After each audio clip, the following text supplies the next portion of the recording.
So my name is Larry Ogunbe, the co-founder and CEO of IdentiPass. Um, Kicked off my career off as a developer, then shortly after went into design, then went into the business side of technology, and I've been in two other tech companies prior to starting my company IdentityPass a few years ago.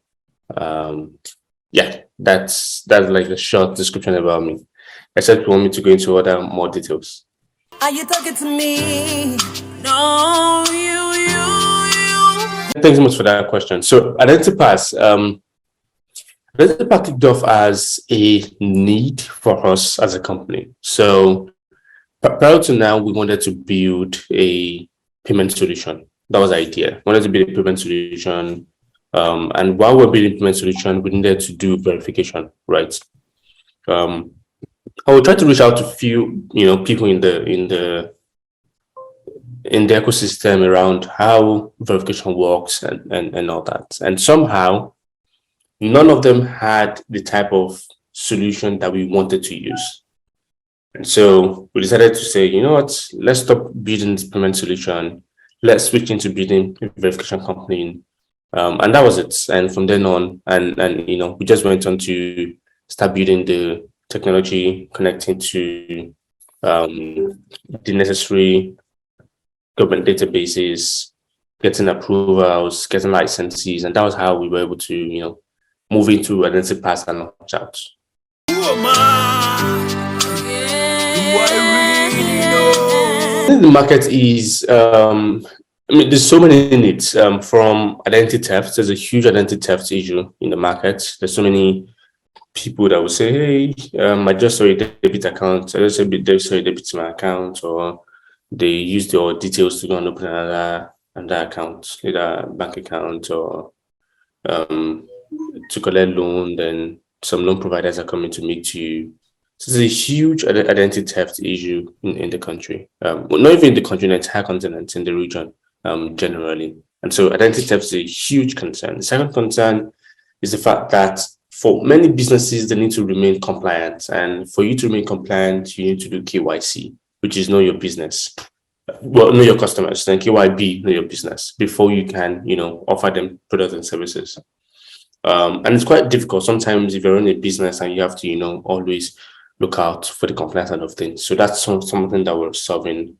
And the third one is also to make it quite easy for, businesses to easily onboard customers. So you don't have to fill 2, 3, 4, 5 forms when you're filling customers. But above all this is the security aspect of things, is the theft, the identity theft that it's huge in the market. People stealing other people's ID cards to open a bank, or to have access to an e-commerce store, or mobility, any sector. There's so many fraud event happening in so many sectors, and that's what we're solving in the market. So we're reducing the fraudulent activities in the entire ecosystem, depending on multiple industries.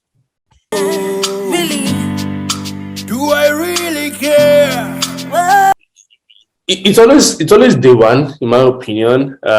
It's always day one because you always have like so many things to do. Today we've been able to launch, provide our services and products to over half a thousand businesses actively monthly basis. Today we easily do between over 2.5 million unique verification per month. We've been able to provide more identity verification options to businesses, and also help them, not just Nigeria alone, but other African markets as well. And so if you want to provide services for individuals in other African countries, you can also use our technology and our solution to do identity verification in other markets. We've also been able to work with other big brands outside of the region to offer their services, because so many big brands, so many companies cannot offer their product or services to those living in Africa because they can't easily verify them beyond OTP or SMS. And so because we exist now they can do such thing. We have a very large team, fully remote, I must say. I think we're one of the largest fully remote companies, at least one that I'm aware of in the country. We have team members working in different parts of the world, and we don't have a physical office where they have to come to. Of course, we have offices, but it's 100% remote, and so they can work from anywhere they want you need to work. And this is a model that is working for us, and we think we'll stick to it for a while until anything changes. So that's how long we've been in the market, and some of the things that we've done every single day. Do you mean you don't give a damn? You always expect that. You always want the market to keep being nice to you, right? And even though if the market is responding positively to the product and services, you always want more. It's just like, as a business person, you always want more revenue, more customer base, more retention, and all that. But I think the market is responding pretty well. We know who our customers are, so we're not dealing with individuals. And individuals necessarily do not need to know us. What we're literally doing is helping them to be secured on the internet. We're making sure that the internet is secured. We're making sure that nobody's using your details to, operate somewhere else that you don't know. We're also ensuring that even you that have an account, you're secured on the internet. So even though you don't know us as an end user, the businesses that you relate with, the riding apps that you're using, the insurance companies that you're using typically know us because we're literally helping them to verify you as an end user, right? And making sure that your details are safe and people are not using your information.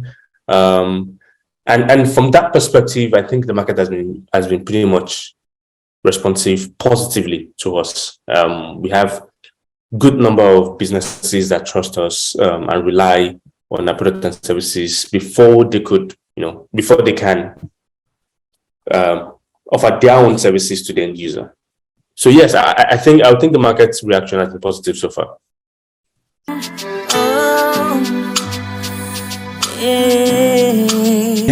We have a few competitors, in the region. We have competitors like Smile Identity, like Verified Me.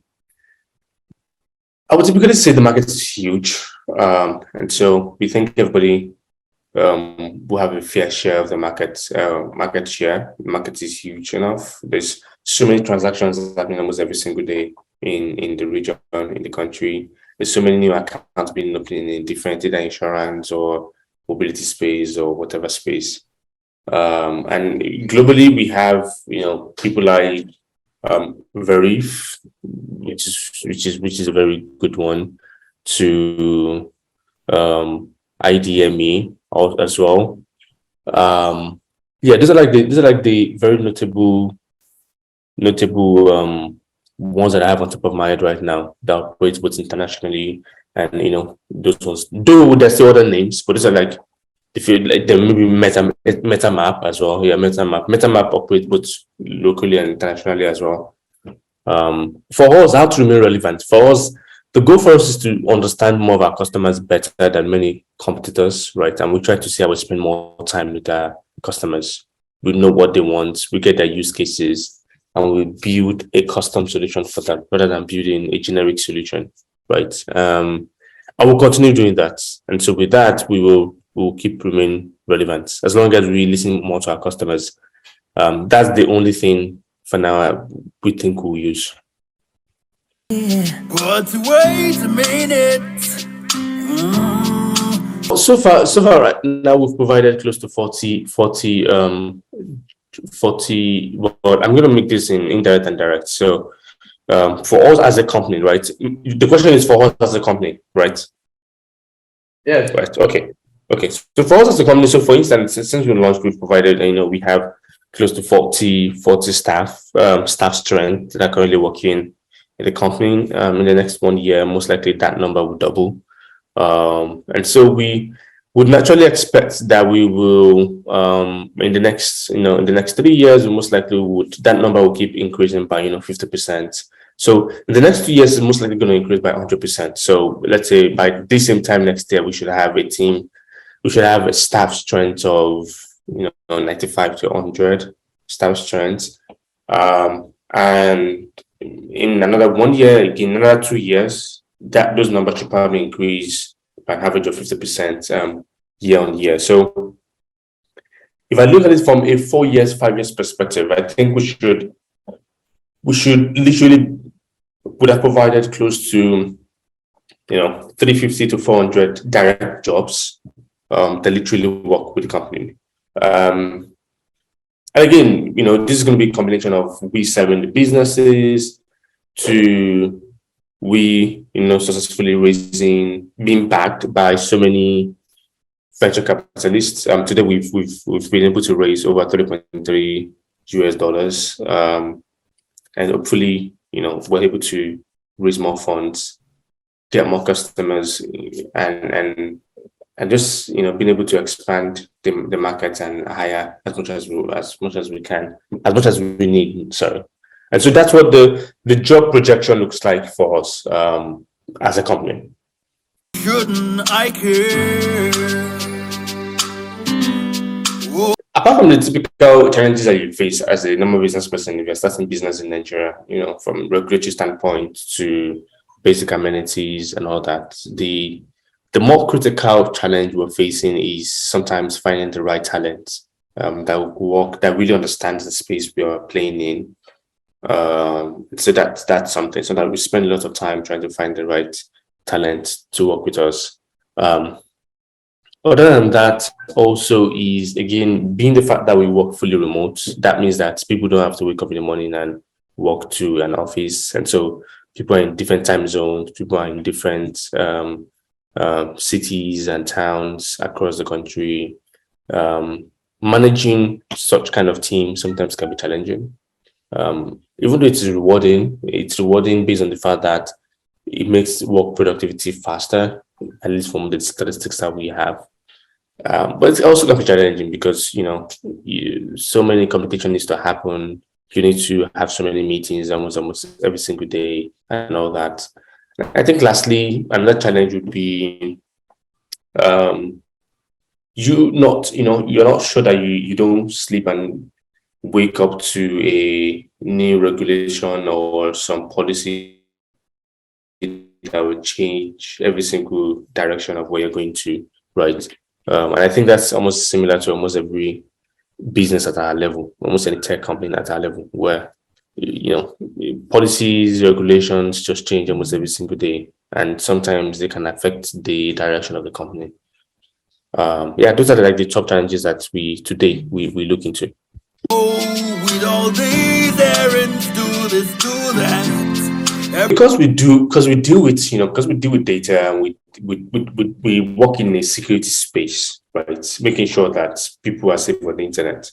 Because if we do not do this, the bad guys will do it regardless. So, we are heavily protected by NDPR, which is Nigerian Data Protection Act, and so we need to always remain compliant to such provision in the law. Again, and depending on the government agency we are working with, they have different requirements. So if you're working with any government agency, they have different requirements. Any new policy can be released any single day. You need to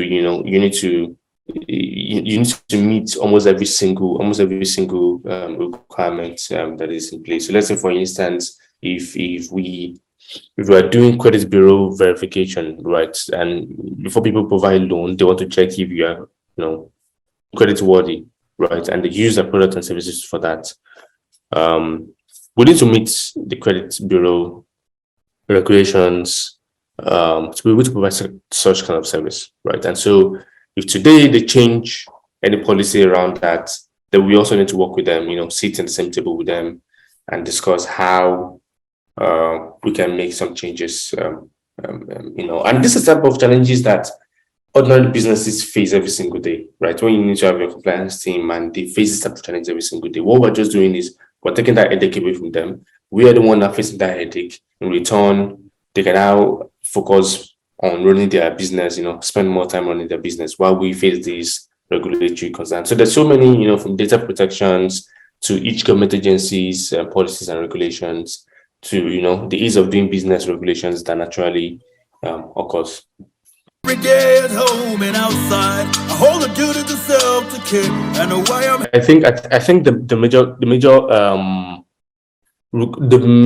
major support we will need is just for government to always have policies that make it easy for ease of doing business policies that encourages tech companies like ours to be able to keep innovating, right? Knowing the fact that tomorrow we won't be there won't be a policy that probably change the direction of our innovation, right? Because if we do not innovate as a society, then we'll forever probably be a developing or underdeveloped country, right? They need to come up with policies that encourages more innovation like ours, for us to be able to grow from being developing. Because imagine if we have 100 companies like ours, employing thousands of people directly. These are like thousands of families indirectly, and so it has a ripple effect on the economy. You attract investments. If a typical tech company, for instance, is attracting an investment, $1 million, $2 million, $10 million, it helps the economy, right? That you have such level of money coming into the country, and what that does is that naturally begins to grow the entire what's it called, where we are as a company, because now you have more people living the poverty line and all that. So I can't specifically say this is exactly what they should be done, but there should be intentional policies that encourage ease of doing business for tech companies, right? So that more people can be involved in creating innovative solutions generally. And because there's so many policies that can be done. There's so many things that can be done. It could be from tax reliefs to making sure that when decisions are being made, there are representation of companies like us, like tech companies, in the decision, so that we can also share our own view on some very strategic conversations or topics, right, before those policies are made, to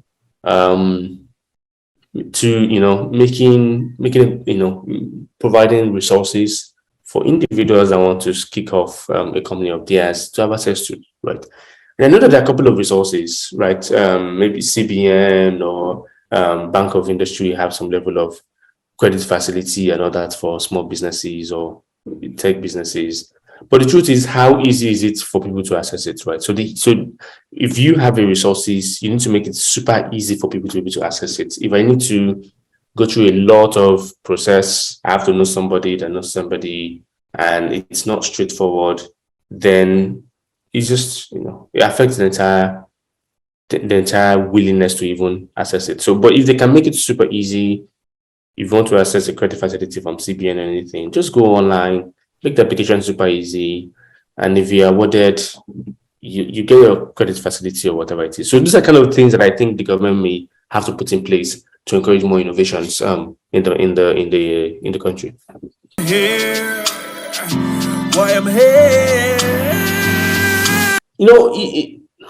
It's people migrating has always been, right? It has always been a conversation. Maybe it's now popular now because everybody's talking about it, but it has always been, people have always been migrating almost every single year, right? But I think it's a concern for us as a country when our best brains are leaving. We may not feel the impact right now, but eventually in the next few years, we may feel the impact where the best brains are leaving. So the countries that are attracting these talents are very intentional. They're trying to attract talents that will come to their countries to improve their country, right? That we invest in their country, right? That's what every single country should do, right? And so I think it's a concern, and I think the government should pay attention to it, right? And of course, we know why people live in the country, from they seeking a better place. So people are just living because they just feel like the country is not secured, to not having opportunities and all that. So we need to, as a people, the government needs to be assertive, right, and assure people that the concerns, the issues that are bothering people will be faced. But when you don't do that, then people have no other option but to help themselves. But I think it's a big concern, in my opinion. I think as a country, we need to encourage more of our best brains to stay. We need to. It's an alarming situation where we have active doctors that should help people leaving the country, going to somewhere else. Then what happens to our hospitals, right? There's a huge concern there. What happens to our hospitals? So, in my honest opinion, it's a big concern, right? And the best set of people that can make something happen is those. Those are people in government. Anybody in the private sector can, not be able to do much, right? There's nothing you can't do that as much as in reducing that scenario. So that's what I would say. So many governments in other developed countries are attracting our talents. We can't force them not to, and we can't force people not to go if they want to go. But there's a real reason why people are leaving, right? And I think we should handle those issues as a country, coming together to handle those issues.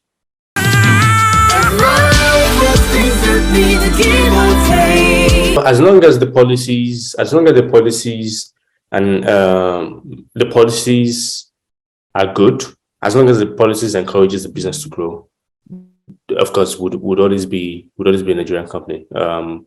That's all I would say. That as long as it's a matter of survival for both individuals and businesses. And so sometimes when policies that begins to come out and do not favor businesses, sometimes businesses explore the options. But as long as the policies remain favorable, as long as the policies are not to clamp down on businesses, you'd always be proud of where you started from. And I think that will be the same case as for us.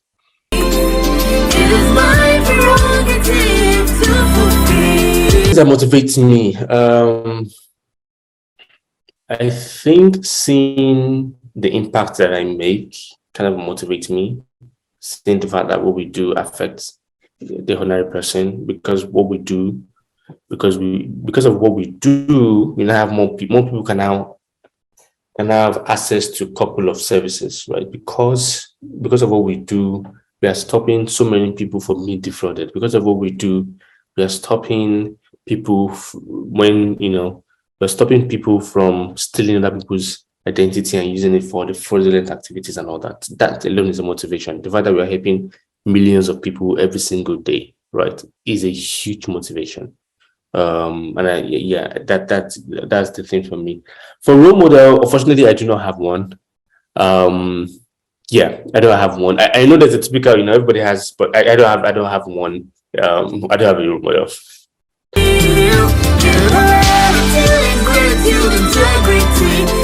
So for us, apart from the fact that we'll create jobs, we would again invest in a couple of things. We were trying to, just a few weeks ago, we're discussing how we would work with a couple of universities in Nigeria to set up some AI grants to see how we can invest in AI technology in few universities in Nigeria, and also researchers in Nigeria. So we also invest a little bit in things like that. We'll see how we would, as a company, would expand our products and services. We'll release more products in the next few months and years. We'll release more product to serve more people, to serve more businesses, because we're, again, we deal with businesses, so to serve more businesses. And largely we would also, be intentional about investing in the economy itself, right? Either, again, like I said, either through the education, through the job itself, through other means, collaborating with other people, other, businesses to come up with initiatives that can have direct benefits to the people. And, generally, we would try to see how what we do scales up our business. We expand our business offerings. We, maybe every single year increase our revenue rate by 200% if possible. Those are probably some of the pointers that in the next few years it's going to look like.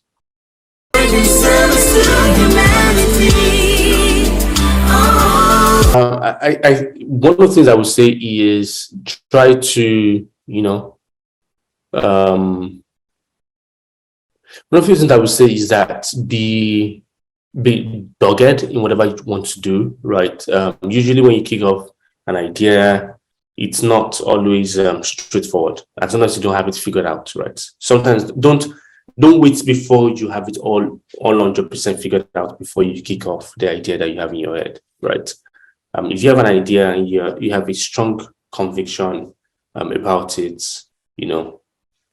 jump at it. But while you also jump at it, try to ask your potential customers, right? Would they be willing to pay for this? How much would they be willing to pay for this?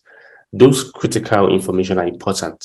So that don't just feel like, okay, this is what I want to do next, and just jump into it, and before you know it, nobody's willing to pay for it, right? So so two things. Number one, you don't need to have it all figured out.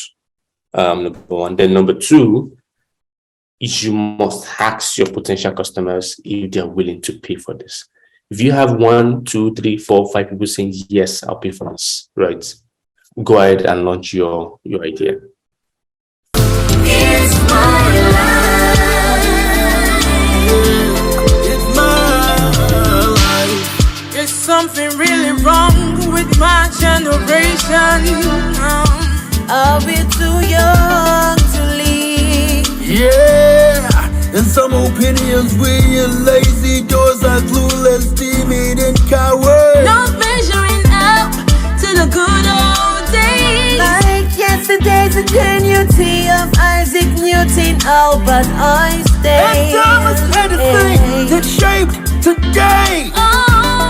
Under leadership of Gandhi, Nkrumah, Mother Teresa, Abraham Lincoln, Nelson Mandela, And Martin Luther King, who had a dream. the bravery of Fumila Kuti, Bob Marley. Can we feel like showing him